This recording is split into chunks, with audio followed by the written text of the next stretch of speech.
I recently built 4 classes from scratch on my stream. These videos are also planning to be made on my channel. Before uploading these videos, I wanted to create another video that covers the fundamentals I always go over when I review classes. This video is very important if you're still having questions on why some engravings are used in some classes and why builds tend to be different per users in Korea.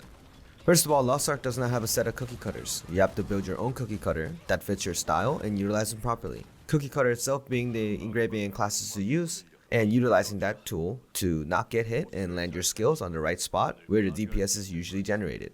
Just like I explained with my grudge and my theory crafts video, think of all engravings as just providing additional damage. It will help you understand why some engravings are taken by some classes.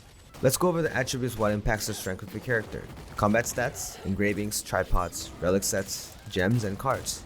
I'm going to go over combat stats, relic sets, and tripods a little bit, and engravings in detail. Combat stats you use are crit, spec, and swiftness. Crit gives you crit rate, swiftness gives you cooldown and attack speed and movement speed, which is capped at 140%, and spec gives you necessary attributes like damage and orb gains. Accessories are divided into necklace at 500 on 2 stats, earring at 300, and ring at 200 stats. Therefore, if you're running a full spec build like Shadowhunter, Gunlancer, Deathblade, it'll be 500, 1500 if max quality, excluding your default stats and pet buff. Let's talk about some engravings. Grudge and Cursed Doll. These are penalty engravings. You take more damage or less healing for flat 20% and 16% damage increase. Increased Mass, Keen Blunt Weapon, Raid Captain are stat conditional engravings, which you would need stats to cover up to make these engravings viable to have a 16 to 18% damage increase. All the other ones like Master of Ambush, Combat, Hit, Barricade, Supercharge, All Out Attack, etc. are conditional related engravings where it requires you to back attack like Master of Ambush or generate shields for Barricade. Keep in mind every single engravings will be calculated from 16 to 25% increase in damage. Think of adding a level 3 engraving will increase your damage accordingly, unless it's utility based like Spirit Absorption. For example, people have problems understanding Keen Blunt and Raid Captain. Let's go over them really quick. Keen Blunt Weapon increases your crit damage by 50%. In order for this to be viable, with detailed calculation aside, generally you want at least 60% crit rate to be 16% efficient, which means this engraving will provide you 16% damage if you have 60% crit, and it will be 18% efficient at 70% crit. As for Raid Captain, it converts 45% of your movement speed increase to damage. Since you're capped at 140%, max movement speed will provide you 18% damage. Now with this in mind, let's go over the fundamentals. Every character will be built by following these steps. Understand and find out what your character's identity and skill pods provide you for free. Identify what your character is fundamentally lacking and cannot utilize. They could be lacking crit rate or speed related attributes.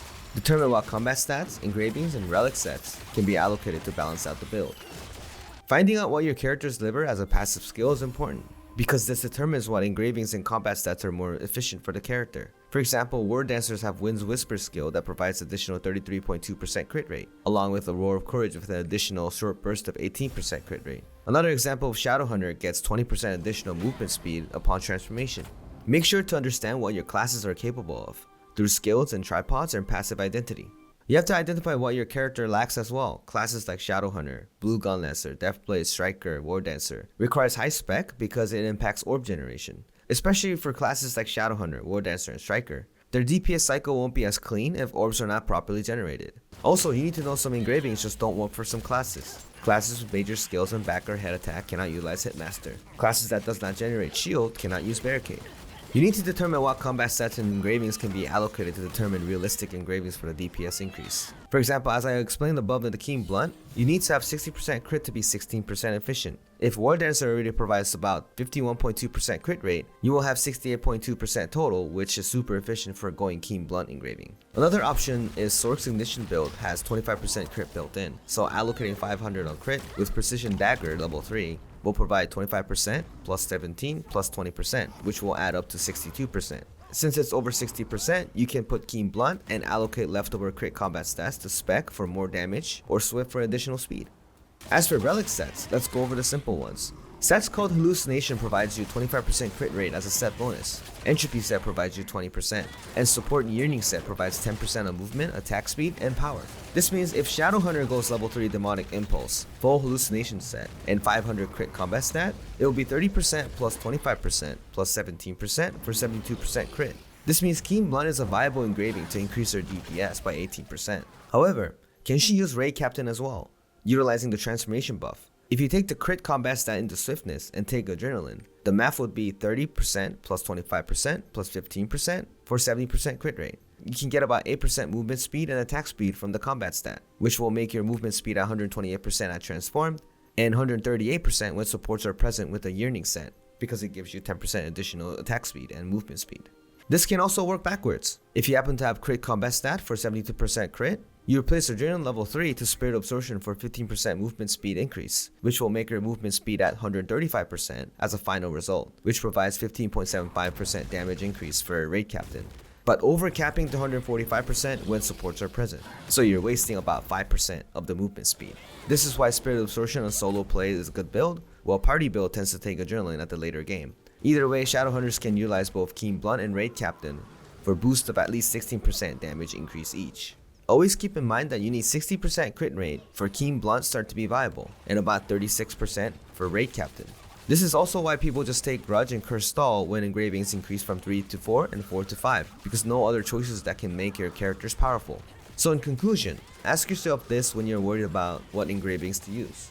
Can I use this engraving efficiently? Do I have the passive abilities for it to make sense? What do I need to do to utilize the engravings?